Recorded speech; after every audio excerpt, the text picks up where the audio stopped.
Come ti chiami? Monica. Monica, ciao Monica. Io sono il vaccinando.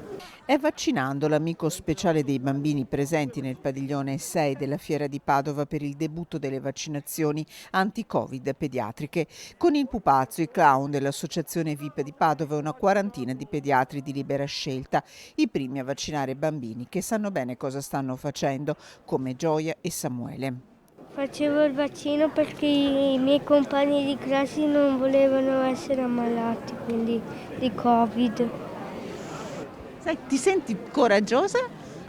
Sì, mi sento coraggiosa. Ti senti un supereroe come Batman che hai fatto il vaccino? Sì. Sei più contenta adesso? Sì, perché ho meno probabilità di ammalarmi. Ti ha fatto male? No. Samuele ci racconta che ha stretto la mano della mamma. Gioia ci fa ok dopo la vaccinazione.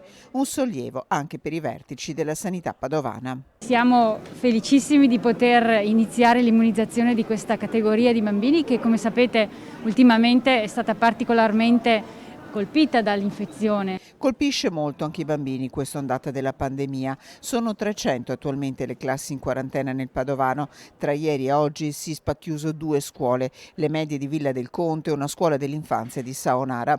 7.000 i posti pediatrici disponibili, 6.500 quelli prenotati. È un vaccino che ha ovviamente una dose pediatrica. Come tutti gli altri farmaci che hanno le dosi pediatriche e le dosi per adulti, anche questo vaccino ha la sua potenzialità, ma è ovviamente commisurata all'età dei bambini. Prime dosi da oggi fino al 7 gennaio al padiglione 6 in Fiera, Cittadella, a Este. Dall'8 gennaio si parte con le seconde dosi. Il Covid è pericoloso anche per i bambini, raccontano i pediatri. C'è una patologia tipica dei bambini, che è la malattia multisistemica infiammatoria, che si sviluppa nei bambini 30-40 giorni dopo un'infezione da Covid, che è passata magari anche inosservata in bambini perfettamente sani, che è una malattia di rilievo, perché determina un'infiammazione di multiorgano, cuore compreso, con effetti a distanza probabilmente non seri, ma ancora non conosciuti.